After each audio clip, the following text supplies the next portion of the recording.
Definitely not, babe. Started going live. I love you. Boo. I went live. It's all right. I love you, babe. Okay, you guys. My bad. My bad. My bad. Boo was talking to me. I ain't even tell him I went on live. So hey, how are you? So basically, I had some questions, and a lot of people was asking how did Be Natural Locks kind of get started, or like what was some of the things that I kind of went through at the beginning.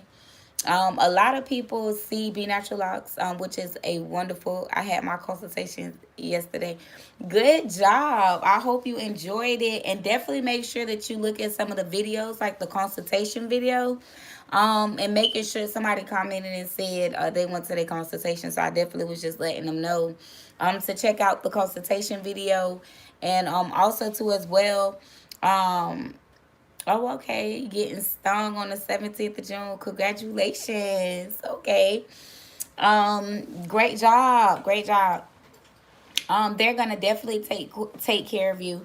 We're really liking the results that we're getting from like the Queen Bees platform. So this is kind of like an update. I mean, to be honest, I probably need to put 40 updates up in this one, but I'm gonna try to just keep to the subject, okay? Like how I got started with doing my sister locks. Or not my sister locks, but sister locks. You welcome. Okay, so here is the story. Yes, we are in a nice place right now.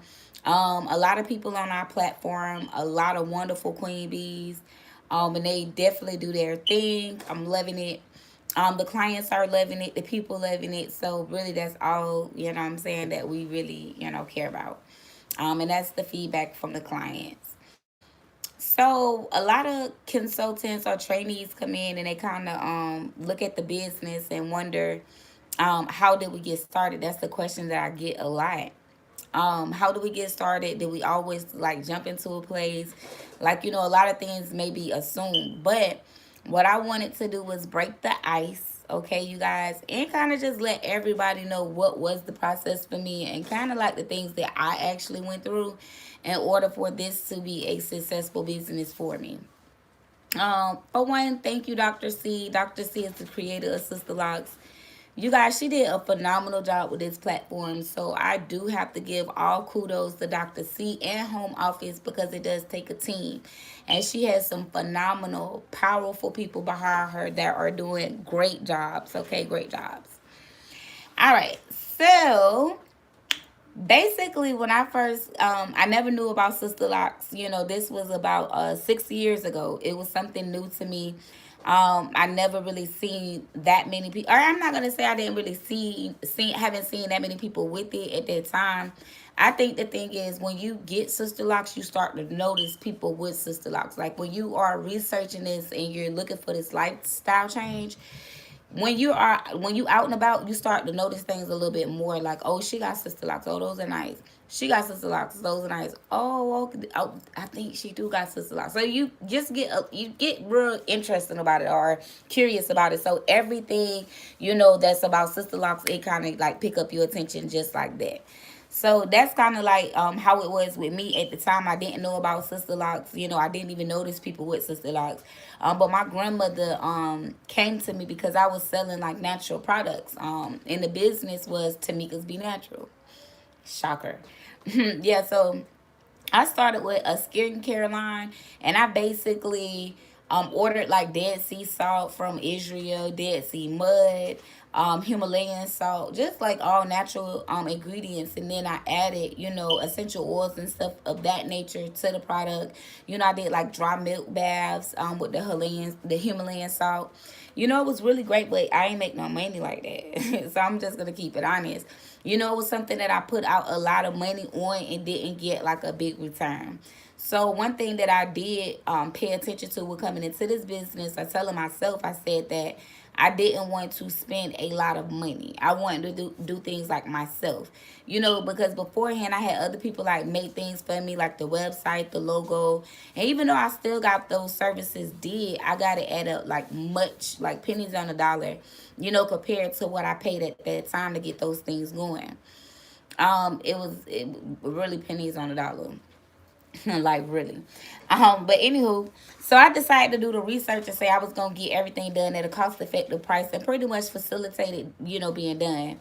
But when my granny first like mentioned it to me, I was like, I wasn't really into it. I was like, nah, that looked like that's gonna take a lot of work to do.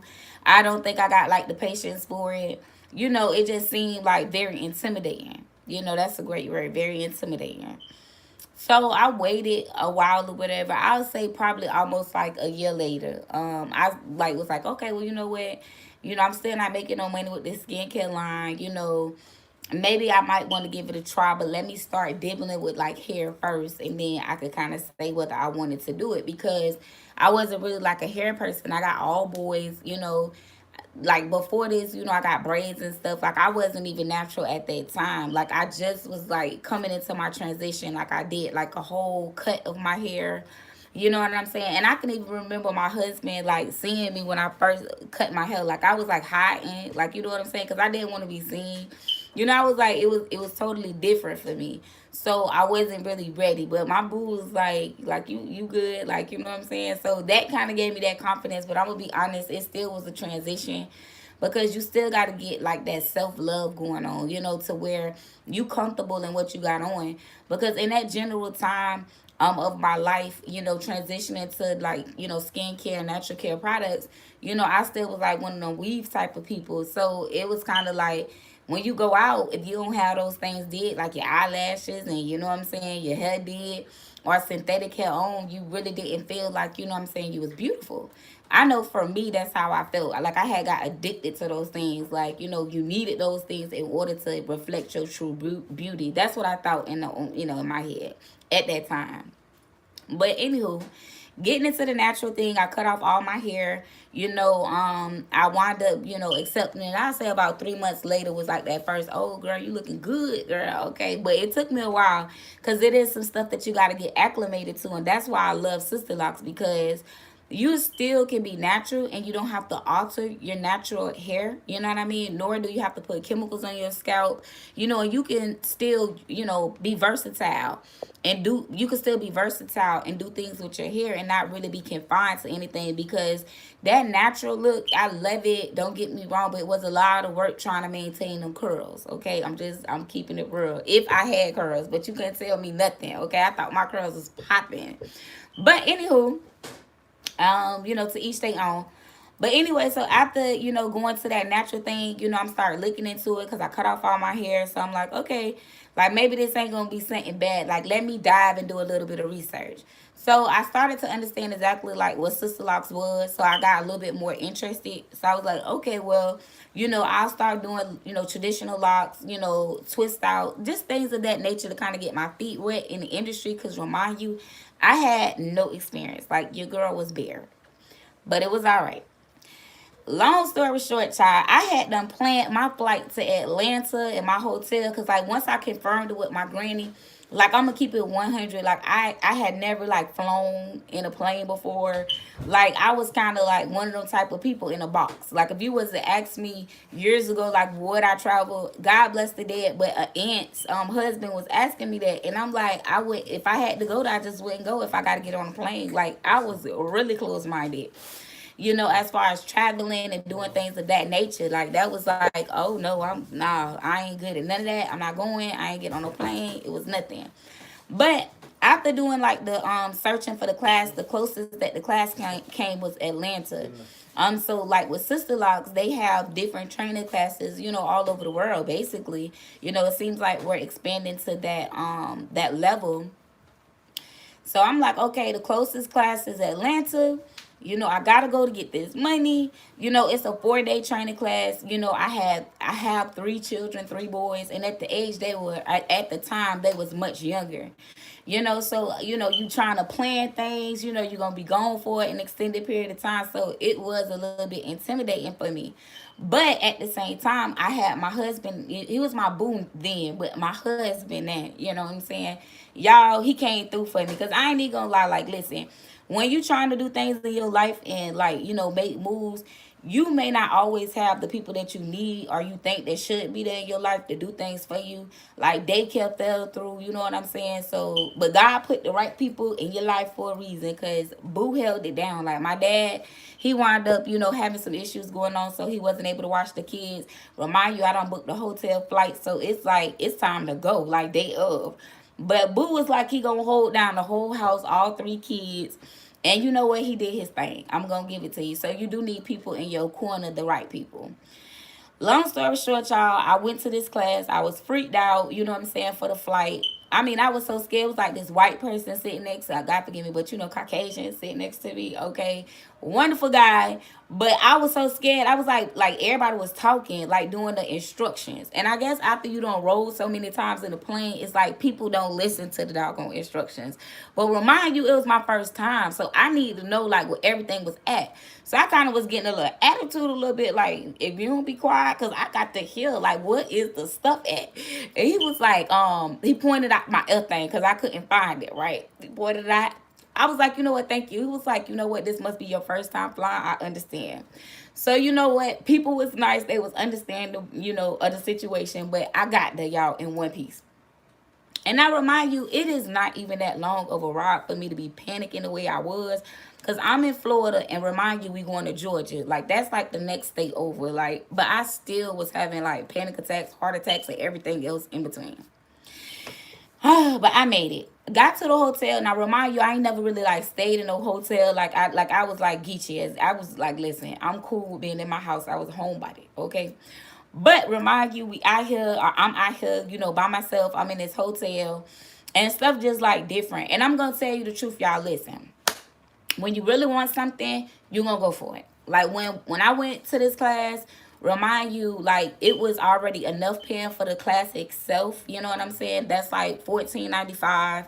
You gotta pay for the hotel for 4 days, your flight, and your food. Bro, I was on the tightest budget ever. Okay, like literally, I was at the Walmart day one. Okay, because I had to stock up that mini refrigerator. Because baby, I couldn't even play. But God is good. Everything worked out, you guys, for the best benefit. But anywho, after going to my class, it was like a bit much. A lot of people think when they go to the class, they're going to be able to like chill and have fun. But that ain't what it is. Like on day one, it seemed like you got homework. Day one, day two, day three, day four. And they put a lot on you for you to go home and actually, do, and then still turn around and do this work that you never did before. And they really expect for this stuff to be done by time is, you coming back to class. So you doing like 50 locks, just right then, like the next day. You need to have all your stuff in. Long story short, y'all, it was commitment, it was dedication, and I couldn't play. So when I was at class, I was doing what I was supposed to do. A lot of people go to class and they get very cocky, very arrogant, and feel like a lot of things is old to them. And at the end of the day, it's not. Like you in class, you ain't going to be able to chit-chat because they on the time precise schedule, baby. And when I say Dr. C don't play, they don't play, like literally down to the minute. They had how long they was gonna be on each specific topic. So you can't be asking 1,000 questions, and if you do, it's limited, and you gotta wait till after class. So you can't be getting flustered within the process when they done to give you information. And yeah, I had to put that in there because I do hear a lot about some of the classes, and it's just like instead of giving that respect, it's not a respect. It's people that are playing, and then you upset because you didn't get your work done. Now you mad when you get to class when it shouldn't be like that. It is in an educational class, like meaning it is a certificate. It's something that you pay for. It's continuing education. It's a craft, and you have to take that serious. But anywho, made it through class, y'all. And at this time, I was working at a school. Okay, so I'm working part-time at a school, and then I'm finna start, like I had clients. As soon as I got back, I was letting people know, hey, I'm gonna be going to the Sisterlocks class. So advertising and leveraging Facebook and Instagram was like a big thing for me. So I did that like off jump. And I also found somebody for me to train with. And I honestly can say, like, y'all have to get training, or anybody needs to get training when doing this type of industry, because it's not like a book knowledge. It's something that you actually got to do to actually improve on. It's an actual craft. So long story short, I got me a mentor. I was like going to school at not going to the school, but working at the school still. And I was doing my clients either when I got off or and on the weekends. So that really wasn't no time off. And on top of that, a lot of people think that I automatically was like in a place. I wasn't. Like I literally was working from my living room. Like, my husband really helped me with like boys. They didn't come in my work area when I was working. Like I literally converted the whole living room into like a salon. But that's what you got to do when you really dedicated to something. You know what I'm saying? And our environment wasn't the best environment at that time. So because I already knew this, that means that I had to make myself as professional as possible and making sure that my work environment was professional. And I also had to make sure that I went over and beyond to make sure my clients was comfortable. Now, those may be things that you kind of got to do, in order to set yourself aside from the rest. Because I hear people saying, oh, well, I'm going to be working from home. I'm not going to be able to do this. That's a mental thing. You know what I'm saying? People will come for great work. That means that you have to go over and beyond for customer service. And then number two, your professionalism have to be off the charts and your work have to speak volumes. So at that point, we had people already trying to travel in to get their hair done. So from my living room, from the living room. Now, hold on one second, because y'all, I'm thirsty, y'all. I'm sorry. Now, also it was hard for me. Like, you talking about you still wife, mother, you working a job, and then on top of that, you trying to create your own business too as well. So it took a real lot as far as time. And I hear a lot of people, they be like, okay, well, I'm working, I'm in school, I'm doing this, I'm doing that. I understand, but to get where you want to be is never going to be easy. You know what I'm saying? And you got to have like that determination, that willpower to say, regardless, you're going to get it done. You got to have that type of drive. You cannot allow yourself to be complex with the situation that you in and giving yourself excuses of why you can't get to the next level. And at the end of the day, for me, the next level is always going to be entrepreneurship. You can always secure a five-figure job or six-figure job, but what if something happens and they downsize? You still need to make sure that you got some type of passive income or something that you're doing and building for your own generational wealth. Because you ain't going to never fire yourself, as Destiny say. Okay? So, anywho, y'all, again, hard work. I worked at the school until I couldn't work no more. And literally that mean I had overgrew my schedule. So I overgrew myself to the point to where I was beyond booked. And at this point in time, I needed to invest in myself. Because at that point, I only had my braiders license, which is only, the minimal required for Florida. So I had that. So I knew I was going to be like, okay to do business. But I wanted to educate myself, so that I could understand what I was doing. Like, you could do hair and you hear like, oh, I do natural hair, I do natural hair. But a lot of people don't even understand what a hair strand is. So how can you actually take care of it? So I had to go to school, and I chose like Irwin, which was a community college or community technical college, and it had a lot of bookwork. Listen, when I say obstacles, obstacles, okay? One, you got to be there at 8 o'clock. It's a punch-in system, and they don't take no tardies. Remind you, I got 3 kids. Remind you they have to go to school in the morning. So dropping them off and then still making it to school on time. Because at that point, I made a choice to invest in my future. I let go that job, and just was going to rely on the income that I had built and then going to school, and I had to work around my school schedule at this point because that schedule was from 8 to like 2 o'clock. At the end of the day, you got to be a hustler. You got to work hard and you got to go hard. So that's what I had to do. And still maintain all the rest of the roles inside of my life. And that's going to be for anybody. And anything that you try to do, whether it's Sisterlocks or anything else. Like, you're going to have to make that sacrifice. And even when I was leaving to go to beauty school or, cosmetology, when I worked at the school, that was the best job I had as the cafeteria person, okay, at that time. At that time, that was the best job I ever had at the cafeteria, working minimum wage. And I thought that was everything, okay? But When it was time for me to let that go to go to school, even like the people at the school, as far as management was questioning me, like, you just finna stop working to go to school for what? Like to go do hair? And I'm like, yes, to go do hair. Definitely, that's what I'm gonna do. But y'all, I don't regret any decision that I made, because those was the things that actually like put me where I'm at now. Those obstacles, those hard choices and decisions, because the situation to where you got to get it is different from being in a situation to where you're comfortable, you're complex, or you content with what's going on. So if an obstacle appear, it's like, oh well, I really don't need to do that. No, it wasn't like that. And you got to make sure that you change that mindset for anything that you want. And you got to give it your 100. And when I say your 100, I mean your all. And you got to do whatever it takes for you to be the best in your industry. And whatever sacrifices that you got to make, them going to be temporary.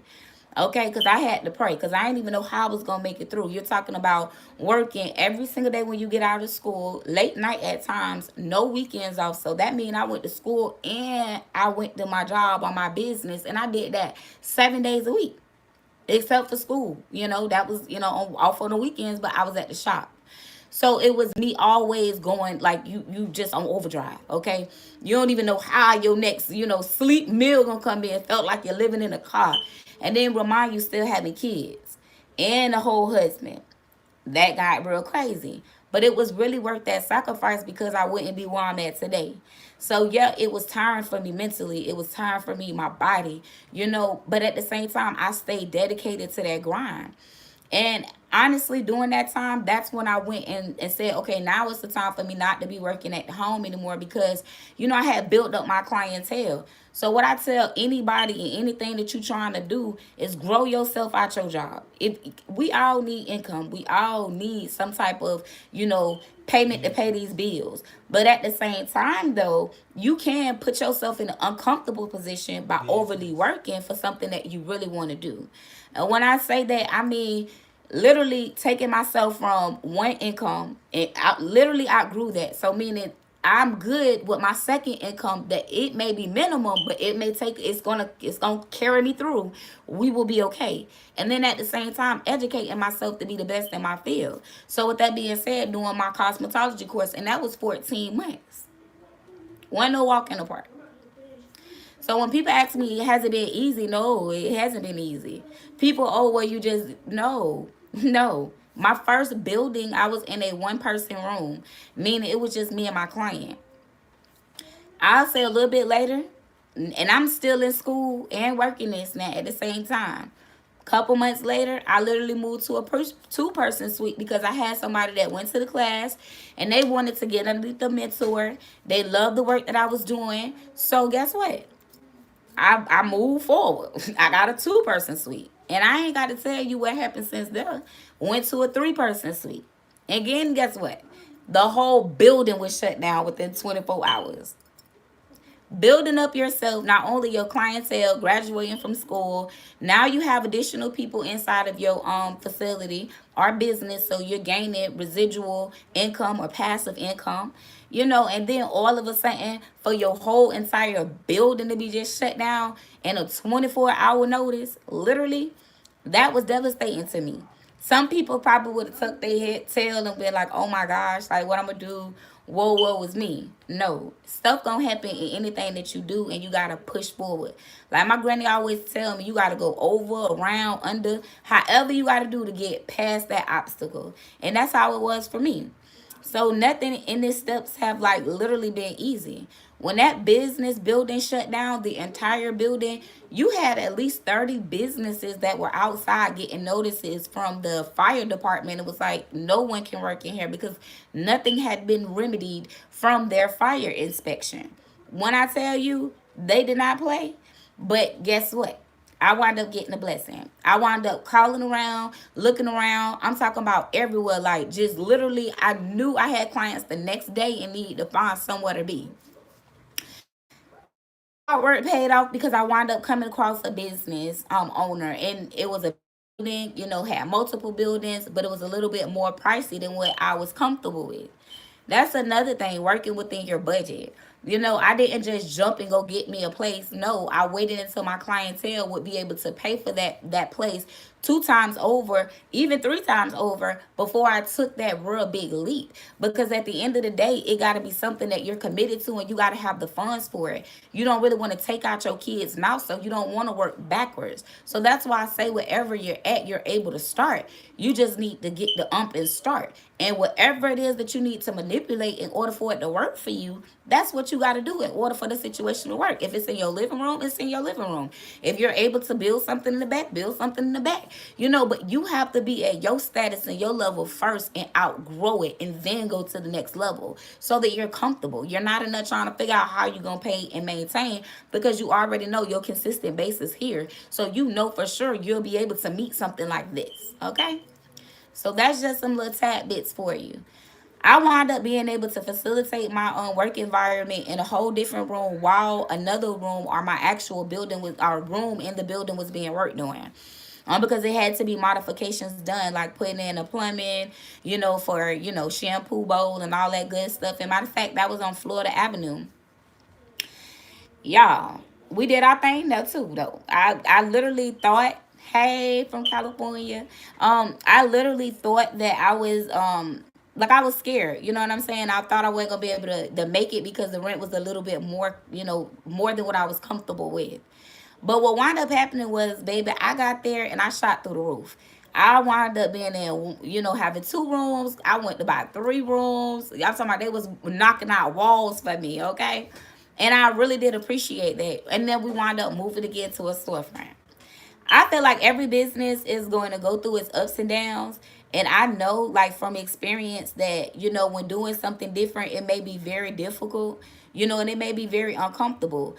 But these are the things that you have to do. And they say what them is: growing pains. Growing pains. Okay, somebody commented and said they was loving they Sisterlocks. That I had it, 3 years. Great job, babe. Great job. Listen, Sisterlocks has did a lot for me. But what I do want to just let y'all know is that if you are looking into becoming a consultant, and at the end of the day, whatever it is you choose to do, you just need to convert the language. I'm just letting you know that it's not going to be easy. Even like with getting to the class, it ain't going to be easy. You know what I'm saying? With doing your working class, not going to be easy. Working your job. Because I hear a lot of people say, well, I got a full-time job. Like, you can still make it possible. You know what I'm saying? Work within your limitations. Work on the weekends until you build up your clients on the weekends, and then add in one more day, because at that point your speed has increased. So maybe if you get off by 5, you're able to get a client in and get them, out by 8:30, 9 o'clock. So you have to make sure that you are, committed to what it is you're trying to do. And if it's something that you really want, and it's something that you really want to build and grow, you can do that from wherever you're at, and don't allow yourself to put no limitations. Because you just heard me say I did it from the house, like, and I was in the hood. Like, I was in the hood. But you know what? It was an all